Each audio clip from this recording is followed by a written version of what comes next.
చెప్తామండి. యేసయ్యా అవును తండ్రి, నా జీవితానికి ప్రభా నాయన మీరుంటే నాకు చాలు తండ్రి ప్రభా. నా కుటుంబం నన్ను వెలివేసిన ప్రభా, నా బంధుమిత్రులు నన్ను వెలివేసిన తండ్రి ప్రభా, నాయన నీ తోడు నాకుంటే చాలు తండ్రి ప్రభా, నీ యొక్క నీడ నాకుంటే చాలు తండ్రి ప్రభా.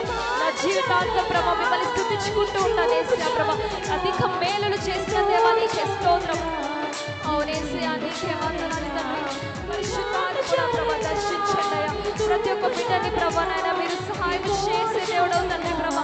ప్రభా పరిశుద్ధాత్మ ప్రభా ఆశతో ప్రభా అడుచున్న ప్రతి ఒక్క బిడ్డని మీరు అనుగ్రహించండి యేసయ్యా. నీకు స్తోత్రం స్తోత్రం స్తోత్రం స్తోత్రం. హల్లెలూయా దేవా నీకు వందనాలు తండ్రి. పరిశుద్ధాత్ముడా నీకు స్తోత్రములు పరిశుద్ధమా స్తోత్రములు నీకే వందనాలు తండ్రి. నీకే స్తోత్రం స్తోత్రం స్తోత్రం స్తోత్రం స్తోత్రం. అందరూ గట్టిగా చప్పట్లు కొట్టి మన దేవాది దేవుడిని ఆరాధిద్దాము. బలమైన దేవానికి స్తోత్రం.